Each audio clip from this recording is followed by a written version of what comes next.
diet in dermatology. Now, why am I talking about diet? Now, in a country like India, where when a patient walks into your OPD and you tell him any diagnosis, the first question is, doctor, should I avoid something? Is it something that I'm eating that is causing my disease? So I won't blame them, because I am a strong believer that diet really determines your health. So if you are suffering from any medical condition, especially skin conditions, there is a lot of role of diet. So here today, I will be discussing about some of the important disorders, especially related to dermatology, where the role of diet has come up. And so patients should be adequately counseled. Now, the word diet itself is derived from a Latin word which means dieta, meaning prescribed way of life, and from a Greek word dieta again, which means way of life, regimen, and dwelling. And this definition itself tells us a lot. So, diet is a way of life, and most of these skin disorders that we encounter today in these days are chronic disorders, and their pathophysiology boils down to some underlying inflammation, which may be triggered by the diet you're taking.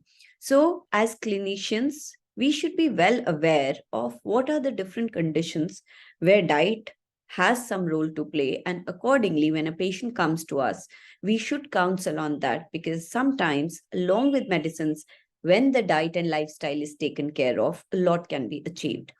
Now, is there a skin condition where diet has a definitive role? Yes. So, all my medical specialist friends would say that celiac disease is one such disease. And as a dermatologist, I would say dermatitis herpetiformis is such disease. So both of them are related. And so in dermatitis herpetiformis is a specific skin condition where there is a definite role of diet. But this is a complete list. There are a lot of other disorders where diet has a probable role or a possible role. Now, a probable role in etiopathogenesis has been seen in some of these conditions, which is my major target of my lecture today. So there is a role of atopic dermatitis, acne vulgaris, psoriasis, pemphigus, urticaria, pruritus, and allergic contact dermatitis. Then there are a lot of other disorders, which as you can see, are there in the list, which have a probable role and which have specific role based on what nutrient is deficient or what enzyme or genetic metabolic disorder the patient is suffering from. I will not be able to go into details of each one of them. I will mainly be discussing role of diet in the disorders where there is a probable role of diet. Now, first coming to dermatitis herpetiformis, which I told you is one disorder where diet has a definite role. And we all know that what we are actually avoiding here is a gluten diet. And so we advise the patient that he or she should be taken gluten-free diet. Now, there are multifold benefits when we advise them. Now, why there is a definite role, we should be knowing that. So the multifold benefits are that when you are actually taking gluten-free diet, it has been proven that the patient requires much less medicine. Both celiac disease and dermatitis herpetiformis improves, and the patient also has lower risk of lymphoma. So that is why it has a definite role. Basically, gluten acts as an antigen, acts as a pro-inflammatory substance, which triggers the pro-inflammation in the GI tract, leading to enteropathy, and also it manifests in the skin as dermatitis herpetiformis. Now, it's easy to say that you take gluten-free diet, but what exactly is gluten-free diet? So what should we tell the patient to avoid and what is safe? So I have a small mnemonic for it. It's called BRO. Barley, rice, oats, and wheat are the food items which I'll tell my patients to avoid. However, if the patient would say, I cannot avoid all four, I would say oats is still safer to have, right? But the most safest food items would be maize, rice. These are more safer items which we can inculcate in their diets. In fact, it has also been shown that some iodine-containing foods like fish, kelp, iodized salt, and vitamin should also be advised to be avoided in patients, especially who are not responding to gluten-free diet. So if you give a patient gluten-free diet and still you see that the response is not there, then you should focus on avoiding these iodine-containing foods also, because these iodides can worsen dermatitis herpetiformis by local chemotaxis and by causing a lot of neutrophilic migration. Right? So in dermatitis herpetiformis, there is a definite role, and we should tell the patients to avoid all kinds of gluten. Next, coming to atopic dermatitis. Now, atopic dermatitis is a very controversial field as far as diet is concerned. Now, if you will ask pediatricians, they will say, oh, there is a definite role of food in atopic dermatitis. The reason being that they see that if you avoid certain food items early in the disease, like if there is a newborn and you straight away avoid, if you know that that newborn has atopic tendencies and you avoid certain food items, it has been seen that the child does not develop atopy. And sometimes the pediatrician also see that if they avoid this diet, the child does not present or has a lesser form of atopic dermatitis. However, as dermatologists, we do not believe that food is the only factor. I mean, food may aggravate atopic dermatitis, but we would not say that it is the only factor or it is the major factor which is affecting atopic dermatitis. Now, again, why so? Because a lot of times you will see patients who are coming to you with food allergy test, and they would say that, oh, doctor, I'm allergic to all these foods. So should you tell them to avoid these food items? I think no.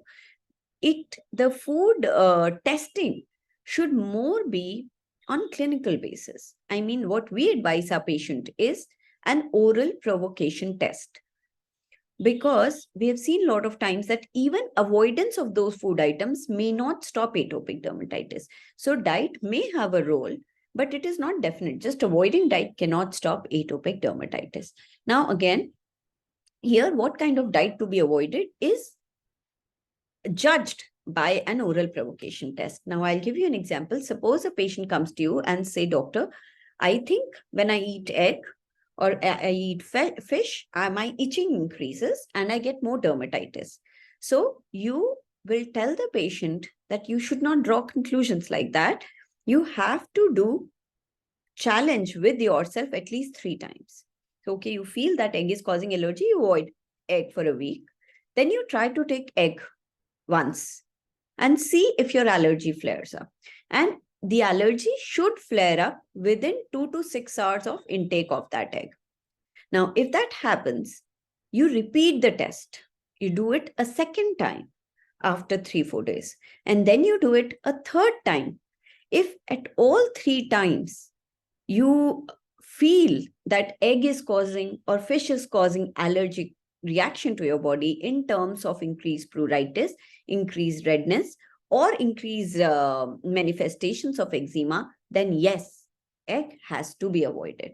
Here, egg is acting as an antigen, which is binding to my Ig and leading to flare-up that happens in atopic dermatitis. But another important advice is that these allergies are not lifelong. So typically, we tell our patients to re-challenge themselves 6 months to 1 year after a prohibition period. So you stop egg for 6 months, so you stop egg for a year, and then re-challenge yourself. It is quite possible that you may outgrow your allergies. So in atopic dermatitis, the predominant role is of Ig and Ig-mediated inflammation. Now, sometimes food can act as an antigen and a trigger factor, but it is not lifelong, and you do not need to give unnecessary dietary restrictions in atopic patients unless you've proven that that food is allergic, because that leads to nutritional deficiencies. Patients stops avoiding, like they do a food allergy test. There are a lot of vegetables they come allergic to and they stop doing all of that. But that's not reasonable because it restricts their diet. Atopic dermatitis is a lifelong issue. So you cannot tell the patient to avoid a particular thing throughout the life. And you do not have to put it in his head, because then he goes somewhere, he will be conscious of that thing and wouldn't work. So you have to identify these specific food factors, tell them to give them a re-challenge after 6 months to 1 year. Now, how would a manifestation of food allergy present to you with, if at all there is a food allergy? So patient may develop urticaria, patient may develop angioedema, patient may develop a flare of atopic dermatitis or with contact urticaria or ACD. So there are different manifestations that should be there. But remember, if you are allergic to food as an atopic, then the time is like you get an aggravation or any of these skin manifestations within 2 to 6 hours. Okay. Also, this food allergies are more common in children rather than in adults. So if an adult atopic comes to you, then there is very little chance of food allergy. And 90% of food allergy are caused by 6 main food items: wheat, milk, soy, fish, eggs, and peanut. So specifically, when an atopic patients come to you, you should inquire about these specific food items. And if there is any doubt about them, you tell them to take an oral provocation or oral challenge test and avoid that particular item. Or if there is a child, it's not unwise to say, okay, you can avoid these things if you're getting repeated urticarial episodes or repeated flares of eczema, and see. If you think avoidance of these food items benefits the child, then there is a point in avoiding that food item, right? Now, there was a recent Cochrane review of 9 randomized control studies, and it showed that these patients did not benefit with any milk-free diet. So a lot of patients with atopic are counseled that you should not take milk, you may be lactose intolerant, and you would say that they're avoiding milk altogether. Again, it has been scientifically shown that avoidance of milk does not help in atopic dermatitis. Only if it is acting as an allergen at that time, then you need to stop, right? So we should be very clear, because atopic dermatitis is something which goes to pediatricians, which goes to a medical specialist and to us. So we should be very careful. It's very easy to say to avoid, but we sometimes do not understand the implications of it. Now, is there a role of probiotics? So now there is recently a lot of talk about giving probiotics in atopic dermatitis. So I would say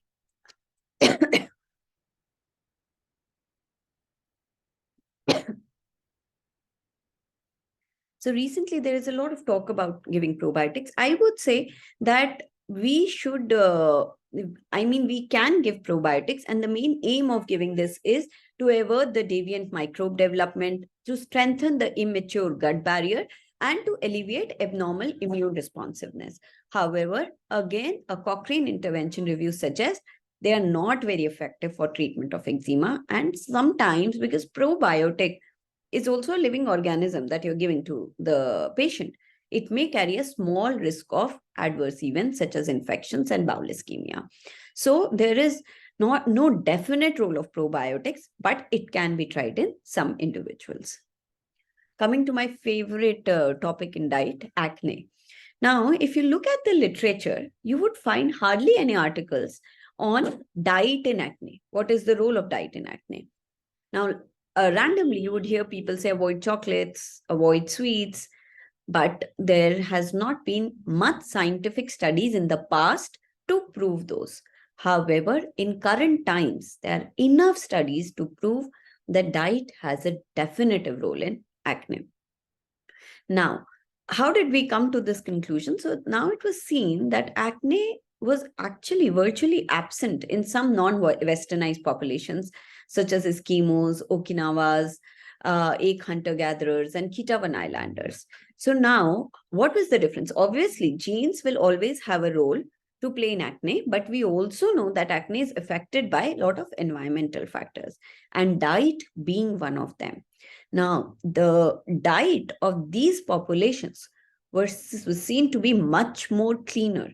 And when I say cleaner, it would mean less of processed food, less of dairy, less of sweets, and more of fruits and vegetables.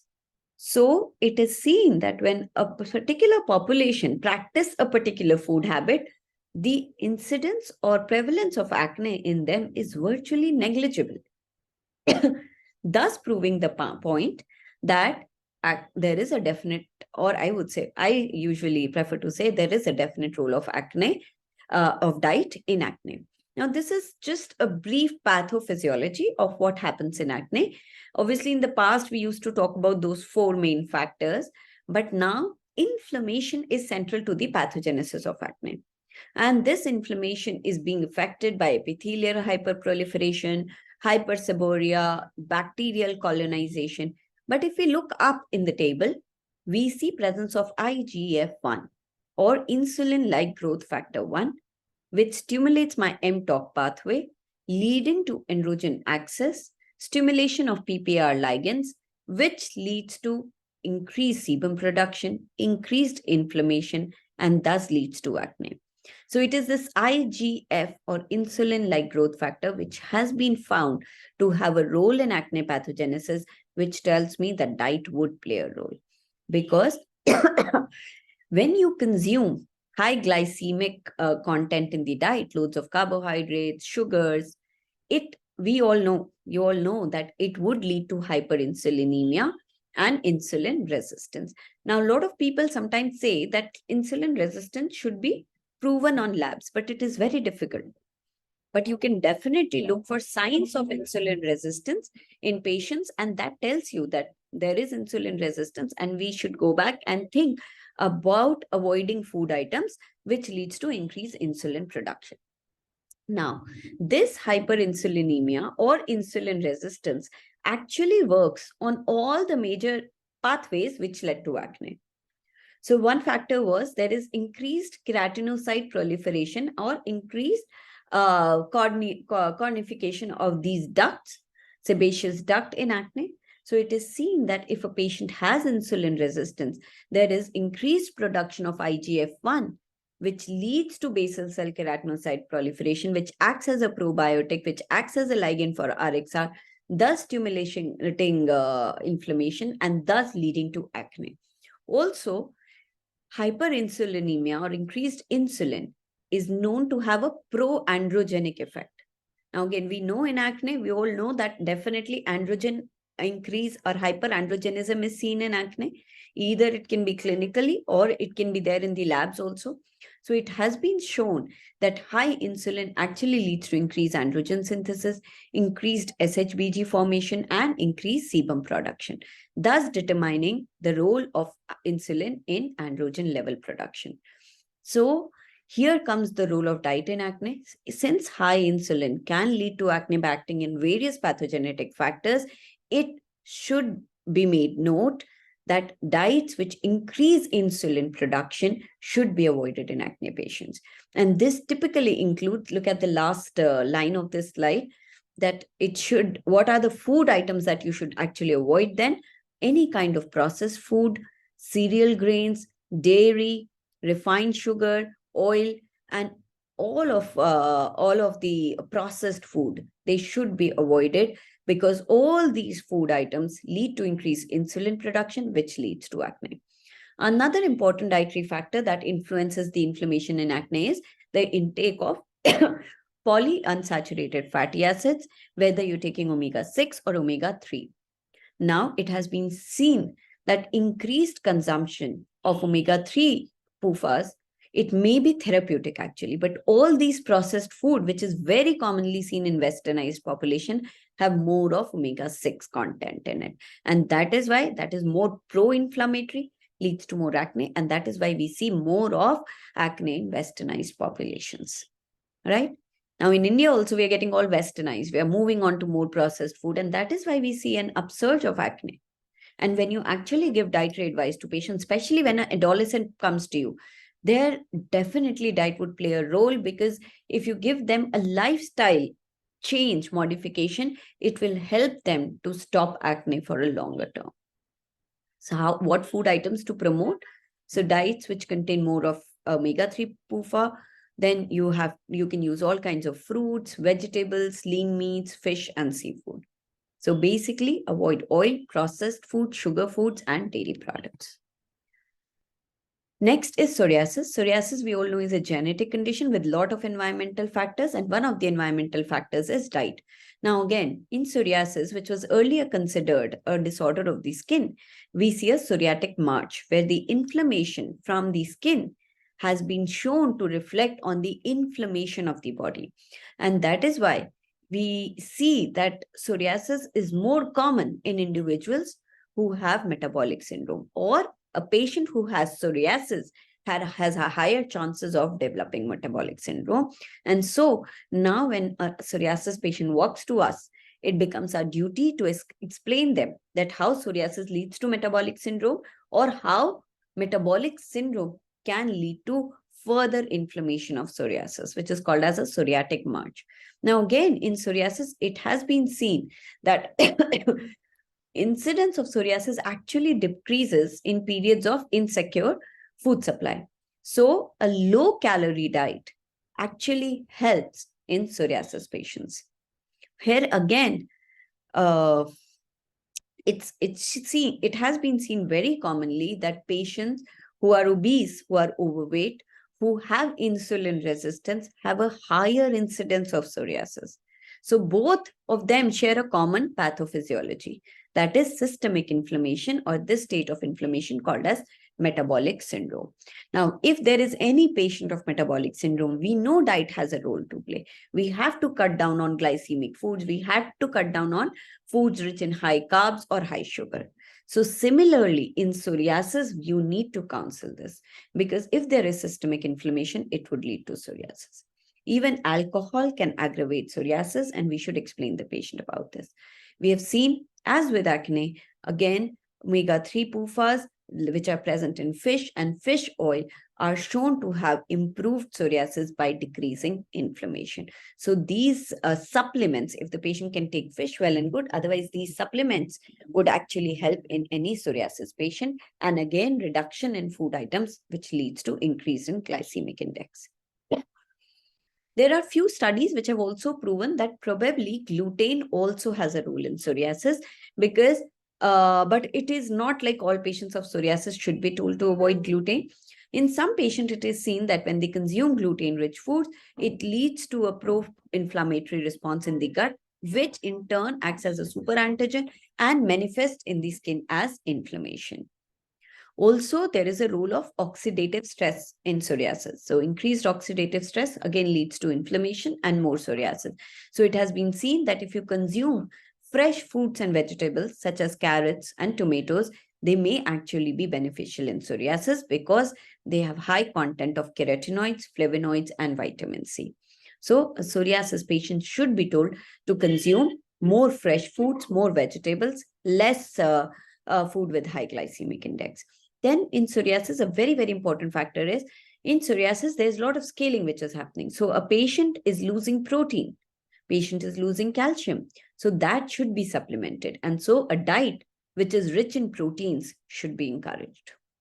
Then when a patient is taking methotrexate or acitretin, there is a loss of appetite, which may lead to further nutritional depletion. And so accordingly, patients should be supplemented well. So diet, again, plays a very, very important role in psoriasis.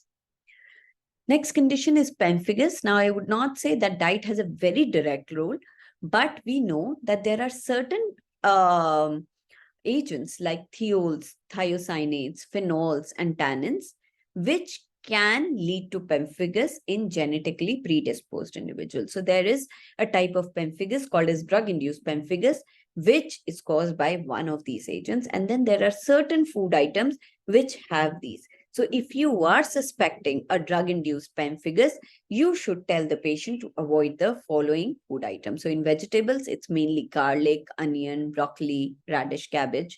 In fruits and nuts, it's mango, raspberry, pistachio, avocado. And then there are stimulants like coffee, betel nut, which should be avoided, and beverages like beer, wine, and soft drink. But again, this is more relevant in drug-induced pemphigus. Per se, in a patient of pemphigus, we do not read this food restrictions. Next, coming to urticaria. Now, in acute urticaria, it has been, so urticaria is of two types, acute and chronic. Acute urticaria is one where you get wheals which have lasted for less than 6 weeks. And chronic urticaria is one where wheals have lasted more than 6 weeks.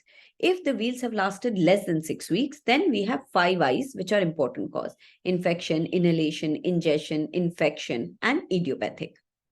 Here, food has an important role. So in fact, 63% have food as eliciting factor. But in chronic urticaria, which is more than 6 weeks of duration, the cause is mostly internal. So there, food may aggravate, but may not be the actual cause of urticaria. Okay. Now, so when an urticaria patient walks to you, then you have to, and it is a patient of acute urticaria, then you need to elicit food history, any new food items. And again, all the agents which were there in atopic, like soy, milk, fish, peanuts, are important agents which may trigger urticaria. And so they should be specifically questioned and avoided for some time. If there is a patient of chronic urticaria, though, it's very unlikely that here the patient would be related to food. But again, in chronic urticaria, there are two types. If the patient gets intermittent episodes, patient is getting episode once in 2 months, once in a month, then you can again suspect food as an allergen, because here probably the patient is eating something which is acting as an allergen, leading to high IG and leading to urticaria. But if it is a continuous urticaria, where the patient is getting episodes almost every day or every other day, there usually food is not the cause of urticaria. So you have to see clearly what class of patient you're dealing with and accordingly give them food advice. Then there are patients who are with allergic contact dermatitis. Now it has been seen that 30 to 50% of individuals who are allergic to natural rubber latex, they show an associated hypersensitivity to some plant-derived foods, especially freshly consumed fruits, because they have basically, what is it? It's called as latex fruit syndrome. It has been identified that there are some chemicals which are common to rubber and these freshly consumed food, and this leads to similar kind of reaction as a latex would do, called as latex fruit syndrome. So this allergen cross reactivity is basically due to IgE antibodies which recognize structurally similar epitopes on different proteins.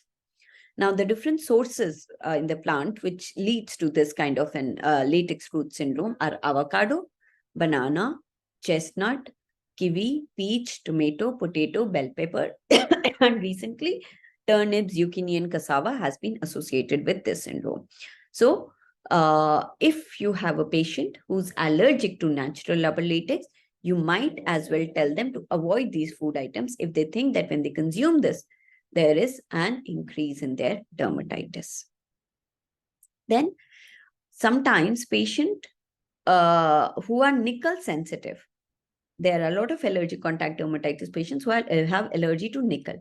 Now, if they consume nickel orally in the form of oral thing, that can induce a systematized contact dermatitis. Patient will have dermatitis all over the body. Or if the patient is having a vesicular eczema, there would be a flare of vesicular eczema, which is one of the most common things. Now, the foods which are high in nickel content are cocoa, chocolate, soya beans, oatmeal, nuts, almonds, and some fresh and dried legumes. Now, so if there is a patient who is nickel sensitive and the patient suddenly presents with eczema all over the body, or a patient is coming with pemphigus and is saying that it is coming recurrent, then you inquire about these food items. It may be that these food items are leading to a contact dermatitis, which is related to oral intake of nickel. It also depends, like in terms of some fruits, whether they are canned, whether they are fresh, whether they are cooked or eaten raw. That can also determine, because nickel, if you cook it and then the nickel might be destroyed. Even in processed food, it might be destroyed, right? So oral intake of nickel should be ruled out, and these are the food items which should be restricted if you're suspecting a systemic contact dermatitis in nickel sensitive individuals. Lastly, coming to vitiligo, you might be seeing some vitiligo patients and you would be seeing them telling you that, oh, I'm not going to take citrus fruit, or I'm not going to take food which are sour because I've been advised that they should not be taken, or I will not take food items which are white in color. The common misconception is because these food items contain vitamin C. Vitamin C is known as a hypopigmenting agent, and so it is advised that don't take it, but it is a complete myth. There is no scientific basis in avoiding these food items and should be strongly, strongly discouraged. because citrus fruits, yogurt, these are actually good for vitiligo patients. Citrus fruits have antioxidants, and it has been seen that antioxidants actually help in vitiligo. They help in the melanogenesis pathway. And so it should not be, we should strongly discourage such kind of practice. Even there is a myth that the patient should not simultaneously consume milk and fish.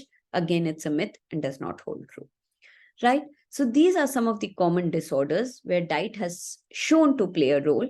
And we should remember these points when we are counseling a patient of these common disorders, and should tell them that how diet can really help them. Very, very importantly, before I end, I really want to stress again that, especially because all of us, I'm sure acne patients come to you also, please remember that it is very important to counsel, because acne is a lifestyle problem. Acne is a problem which stays with you for long. So more you focus on your diet, less amount of medicines you would be requiring, less amount of inflammatory lesions will you be having, and it boosts up the patient's confidence when they require less medicine and their skin looks good. And same holds true for psoriasis as well. Okay, so that's all from my side. Thank you so much for patient hearing, and I would